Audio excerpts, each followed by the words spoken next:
Hello. आप लोग कैसे हो? आई थिंक आप लोग सब अच्छे होंगे। ठीक है।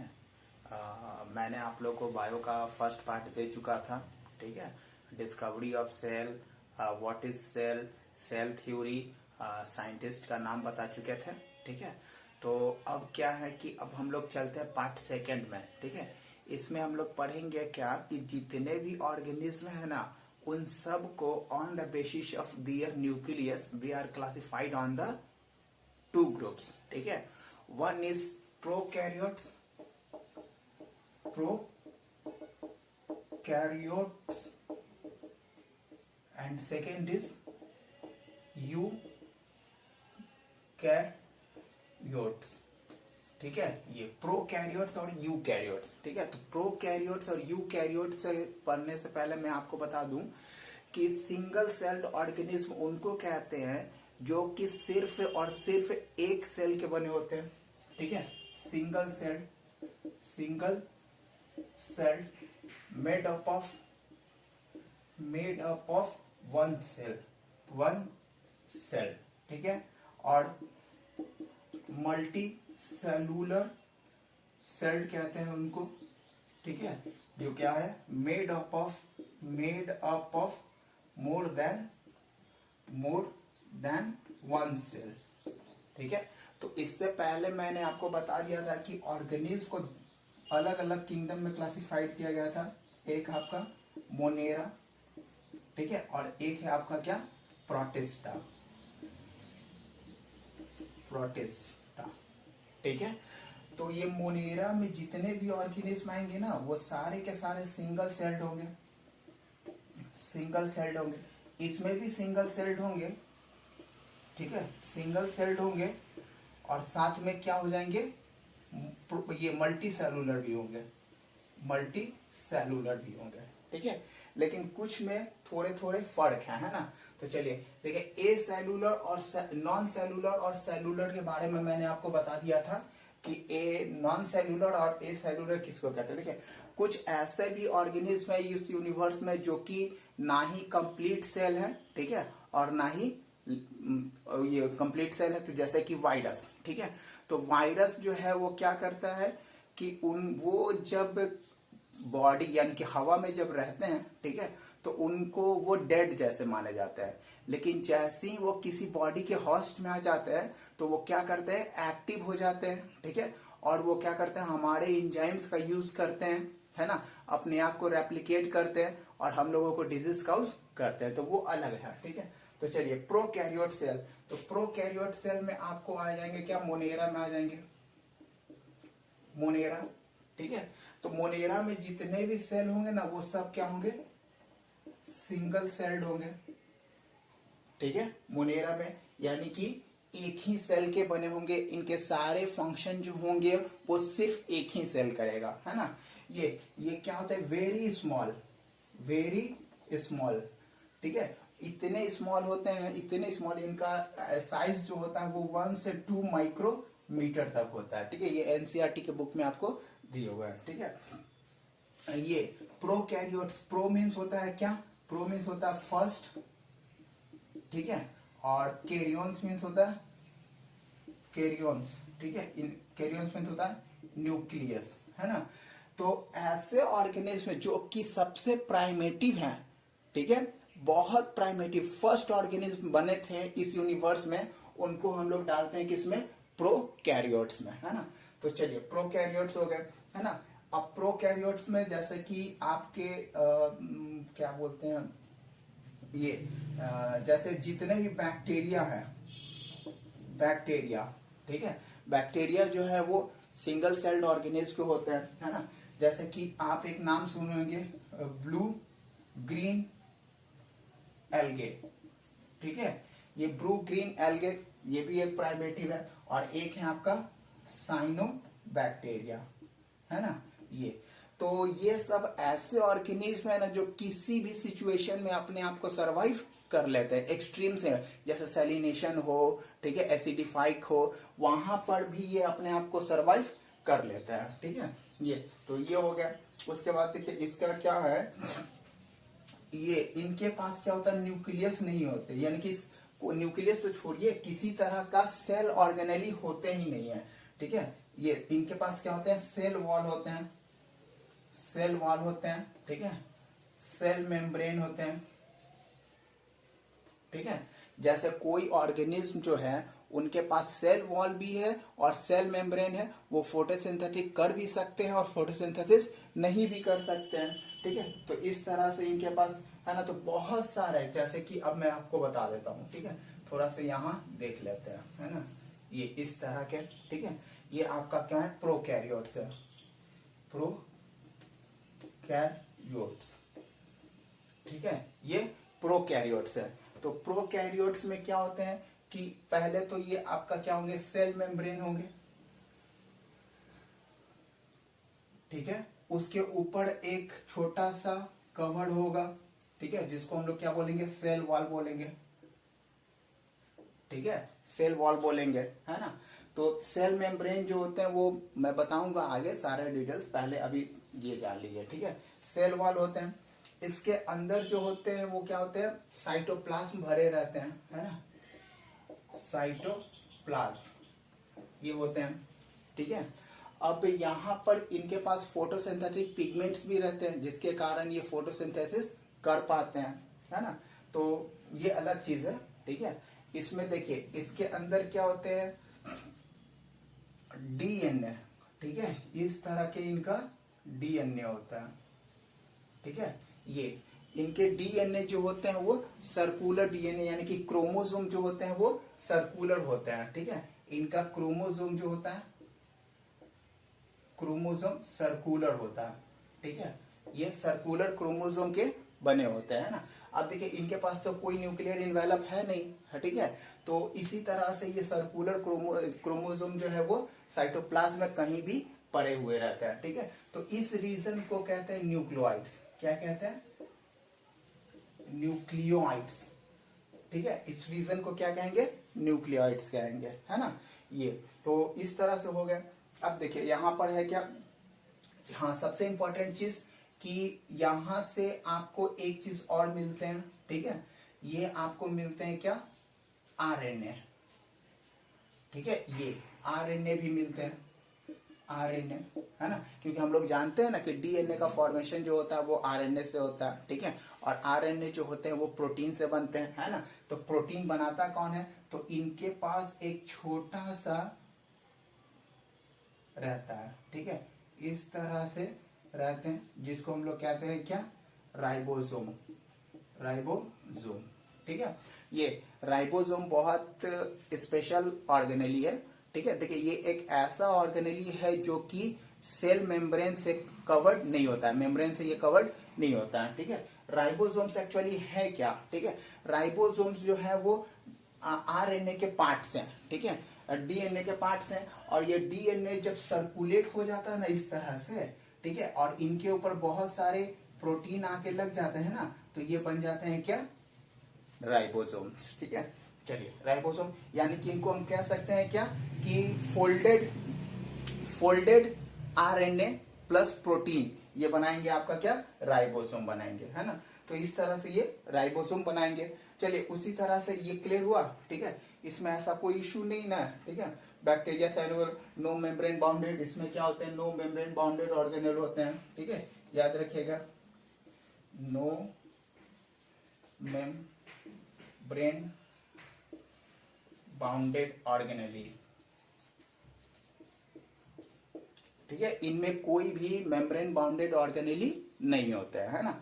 चलिए तो ये अलग अलग चीज होते हैं। अब देखिए इसमें क्या है ना, कि ये क्रोमोसोम जो होते हैं वो होते ही है, ठीक है, सेल वॉल होते हैं, सेल मेम्ब्रेन होते हैं, है ना, प्रोटीन प्लस आरएनए इसमें बने होते हैं। इसमें ये क्या होते हैं, ये बने होते हैं, राइबोसोम क्या होते हैं, प्रोटीन प्लस आरएनए के बने होते हैं, है ना, ये प्रोटीन प्लस आरएनए के बने होते हैं।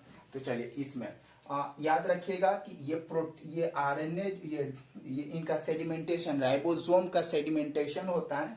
तो राइबोसोम जो होते हैं ना, ठीक है, इस तरह का राइबोसोम होते हैं। राइबोसोम जो होते हैं वो प्रोकैरियोट्स में 70S मिलते हैं, ठीक है, ऊपर वाला 50 और नीचे वाला 30, ठीक है, ये जोड़कर देखिएगा 50s के होते हैं और ये 70s के होते हैं। ये दोनों अलग अलग हैं, ठीक है, लेकिन जब इनको फंक्शन करना रहता है ना तो वो आकर चिपक जाते हैं, ठीक है, और तब उसके बाद वो फंक्शन करते हैं। तो ये इनका सेडिमेंटेशन होता है, ठीक है। तो ये प्रोकैरियोट सेल है ना। चलिए देखिए, तो इसमें कुछ अब देखिए इनके पास क्या है कि फोटोसिंथेटिक पिगमेंट्स भी होते हैं, तो ये अपना खुद अपना फूड मैन्युफैक्चर कर लेते हैं, ठीक है। तो इनका साइज जब ये इवोल्यूशन हुआ था ना, इस नेचर का इवोल्यूशन हो रहा था, तो सबसे पहले बहुत ही छोटे ऑर्गेनिज्म बने थे। देखिए यूकैरियोट्स के कंपैरिजन में, ठीक है, यूकैरियोट्स के कंपैरिजन में आपका प्रोकैरियोट्स ऑर्गेनिज्म होते हैं वो बहुत होते हैं, करीब करीब 10 टाइम्स गुना ज्यादा होते हैं, है ना। तो 10 टाइम्स गुना ज्यादा होते हैं। तो ये ठीक है, ये अब ये क्या करते हैं, ये बाइनरी फिजन करते हैं, बाइनरी फिजन करते हैं, ठीक है। देखिए बाइनरी फिजन क्या होता है ना, जब एक ऑर्गेनिज्म जो है वो दो मल्टीपल ऑर्गेनिज्म में कन्वर्ट हो जाते हैं ना, तो इस प्रोसेस को कहते हैं क्या, बाइनरी फिजन, ठीक है। बाइनरी फिजन जो है वो रिप्रोडक्शन का एक प्रोसेस है ना। चलिए तो ये हो गया। देखिए अब यहाँ पर ये प्रोकैरियोट्स हो गया, तो ऐसा इसमें आप ऐसा कुछ नहीं है जो मैं आपको अभी प्रोकैरियोट्स के बारे में हम लोग अलग से डिटेल्स अभी पढ़ेंगे, ठीक है। फिलहाल हम लोग प्रोकैरियोट्स के बारे में इतना जान गए, ठीक है। उसी तरह से आपका है क्या,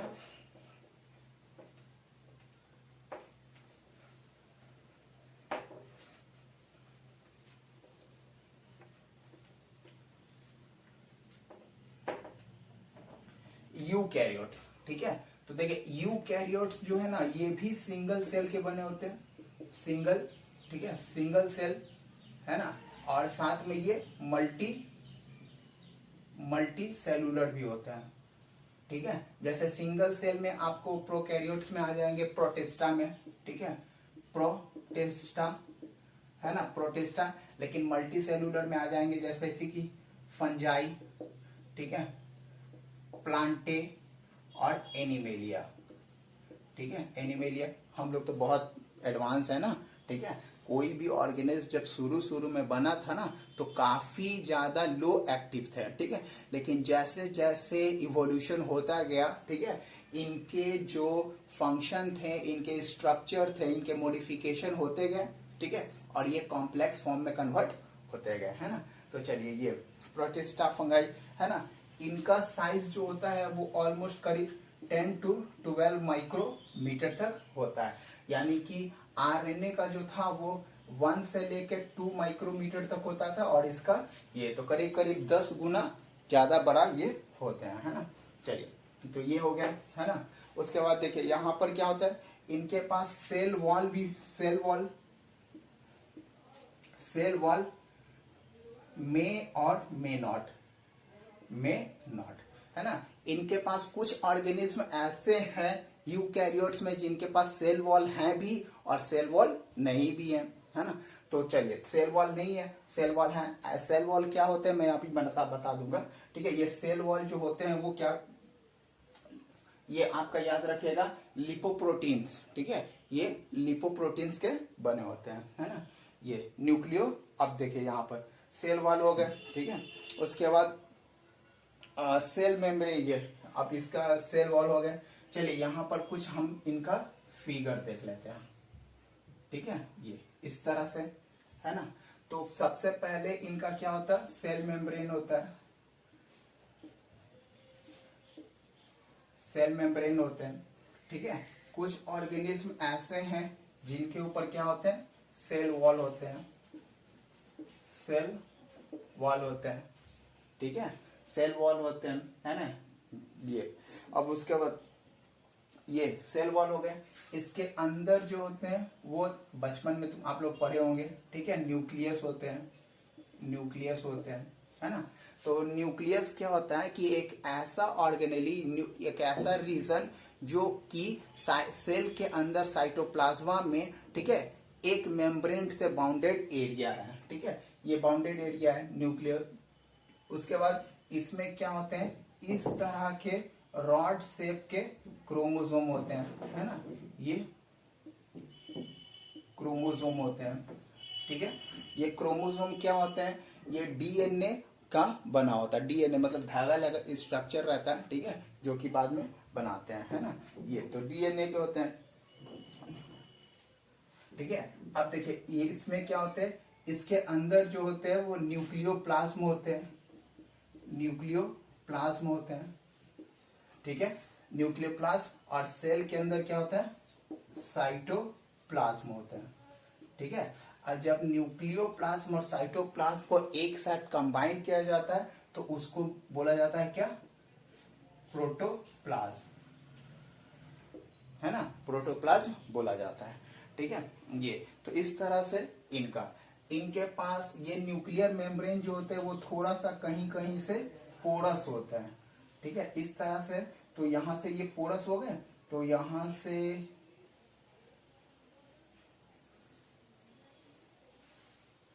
ठीक है, ये इस तरह से पोरस हो गया, है ना, ये इस तरह से पोरस हो गए। तो जब ये पोरस होते हैं तो यहां से एक नया मेम्ब्रेन का फॉर्मेशन होता है जिसको हम लोग कहते हैं क्या, इंडोप्लाज्मिक रेटिकुलम, ठीक है, इंडोप्लाज्मिक रेटिकुलम होते हैं, है ना। तो ये क्या करते हैं, डायरेक्ट न्यूक्लियस से कनेक्टेड रहते हैं और सेल मेम्ब्रेन से कनेक्टेड रहता है, ठीक है। जस्ट इसके अपोजिट जो होते हैं वो एक ऑर्गेनेल और होता है, ठीक है, इस तरह के रहते हैं। ये इनको कहते हैं क्या, इनको कहते हैं आपका गोल्जी कॉम्प्लेक्स, गोल्जी कॉम्प्लेक्स,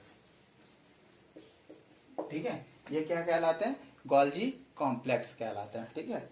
अब गोल्जी कॉम्प्लेक्स कहलाएं, ठीक है, तो इसमें एक छोटा सा और ऑर्गेनिज्म होता है जिसको हम लोग कहते हैं, ठीक है, ये डबल में ये आपका है, ठीक है, ये ऑर्गेनेली जो है वो कहलाते हैं आपका क्या, माइटो नहीं, क्लोरोप्लास्ट, ठीक है, ये क्लोरोप्लास्ट कहलाते हैं। उसके बाद एक डबल मेम्ब्रेन ऑर्गेनेली होता है, ठीक है, ये डबल मेम्ब्रेन ऑर्गेनेली होता है, ठीक है, जिसको हम लोग कहते हैं क्या कहते हैं भाई, माइटोकॉन्ड्रिया कहते हैं, माइटोकॉन्ड्रिया, ठीक है। देखिए क्लोरोप्लास्ट और माइटोकॉन्ड्रिया एक समय था कि ये दोनों सिंगल सेल्ड ऑर्गेनिज्म थे, ठीक है, लेकिन इवोल्यूशन के कारण क्या हो गए कि ये अपने आप को यूकैरियोट्स ऑर्गेनिज्म के अंदर ले आए, है ना। तो देखिए इनमें क्या होता है, इनके पास खुद का अपना डीएनए होता है, ठीक है, इनके पास खुद का अपना डीएनए होता है ना, इनके पास खुद का अपना राइबोसोम्स होते हैं, ठीक है, इनके खुद के अपने राइबोसोम होते हैं, इनके खुद के पास फोटोसिंथेटिक होते हैं ऑर्गेनिज्म, ठीक है। ये तो ये अपना फंक्शन खुद करते हैं, यानी कि जैसे क्या है ना कि ये जो मतलब माइटोकॉन्ड्रिया और राइबोसोम जो है वो एक कंप्लीट ऑर्गेनिज्म है जो कि होस्ट कर लिए गए हैं एक यूकैरियोट्स के थ्रू, ठीक है।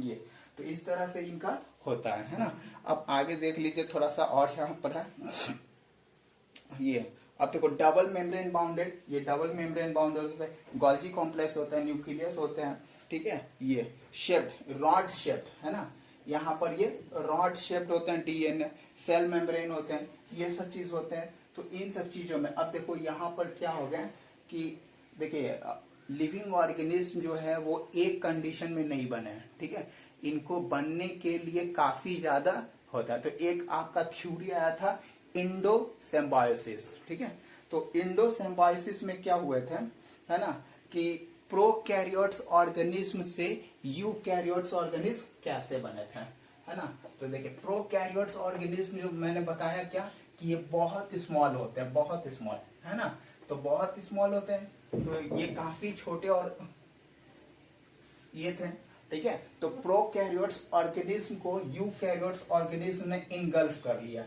ये आपका यूकैरियोट्स है, यूकैरियोट, ठीक है, ये आपका प्रोकैरियोट्स, है ना। तो एक्चुअली ये बहुत छोटे ऑर्गेनिज्म है, ठीक है, तो इनको क्या किए, प्रोकैरियोट्स को इनगल्फ कर लिए यूकैरियोट्स ऑर्गेनिज्म में, ठीक है। तो यूकैरियोट्स ऑर्गेनिज्म में इनगल्फ कर लिए, लेकिन यूकैरियोट्स ऑर्गेनिज्म उसको डाइजेस्ट नहीं कर पा रहा था, क्योंकि प्रोकैरियोट्स जो है वो अपना फूड खुद सिंथेसाइज कर पाते थे, ठीक है, इसके कारण वो मर नहीं पाए। तो प्रोकैरियोट्स और यूकैरियोट्स के बीच में एक डील हुआ क्या, कि देखो मेरे पास वो चीज है जो मैं तुम्हारा हेल्प कर सकता हूँ, ठीक है। तो यूकैरियोट्स को लगा कि ये बंदा में कुछ दम है, तो उसने बोला क्या कि मैं अपने लिए तो फूड मैन्युफैक्चर कर ही सकता हूँ, आपके लिए भी फूड मैन्युफैक्चर कर सकता हूँ। तो दोनों के बीच में डील हो गया, क्योंकि ये तो फोटोसिंथेटिक ऑर्गेनिज्म है ना, इनके पास डीएनए भी है, इनके पास राइबोसोम्स भी है ना। तो इस तरह से, क्योंकि ये तो एक समय में सिंगल सेल्ड ऑर्गेनिज्म हुआ करते थे, है ना, तो इस तरह से बाद में चलकर ये क्या कहलाए, क्लोरोप्लास्ट, ठीक है, ये क्लोरोप्लास्ट। अब इनको क्या फायदा हुआ, ठीक है, प्रोकैरियोट्स को तो, यूकैरियोट्स को तो फायदा हुआ ही, प्रोकैरियोट्स को क्योंकि ये बाहर जाएंगे, बहुत छोटे, कोई ना कोई इनको इनगल्फ कर लेगा, डाइड या किल कर देगा, ठीक है। तो पहली बात कि इनको प्रोटेक्शन मिल गया, ठीक है। दूसरी बात क्या है कि ये अपने आप को इस इन्वायरमेंट में सरवाइव कर लिए, है ना, तो इस कारण से ये फोटोसिंथेटिक कर पाते। तो इंडोसिम्बायोसिस में ऐसे होते। देखिए हम लोगों को ए बायोजेनेसिस में क्या हुआ था कि डायरेक्ट नॉन लिविंग से ये लिविंग थिंग्स बनाया गया था, जबकि ऐसा नहीं है। हम लोग क्या बने हैं, नॉन लिविंग थिंग से ही बने हैं, जैसे कि मीथेन से बने हैं, ठीक है, CO2 से बने हैं, वाटर से बने हैं, इन सब चीजों से मिलकर हम लोग बने हैं, ठीक है। तो पहले क्या बना, पहले न्यूक्लिक एसिड बना, न्यूक्लिक एसिड से प्रोटीन बना, प्रोटीन से इस तरह से बनते गए। तो सबसे पहले एक छोटा सा ऑर्गेनिज्म बना, ठीक है। तो इस तरह से इनके पास क्लासिफाइड हो गए, है ना। चलिए प्रोकैरियोट्स और यूकैरियोट्स में आपको कोई इश्यू नहीं ना, ठीक है। देखिए हम लोग प्रोकैरियोट्स और यूकैरियोट्स का काफी डिटेल्स में पढ़ेंगे। फिलहाल मैंने आप लोगों को प्रोकैरियोट्स और यूकैरियोट्स के बीच के जो डिफरेंसेस थे ना वो मैंने दे दिया, ठीक है। चलिए ओके, प्रोकैरियोट्स हो गए, है ना। अब देखिए अब हम लोग क्या पढ़ते हैं, प्रोकैरियोट्स। तो प्रोकैरियोट्स में आपको क्या है, सारे के सारे जो है वो बैक्टीरिया आएंगे, ठीक है। ये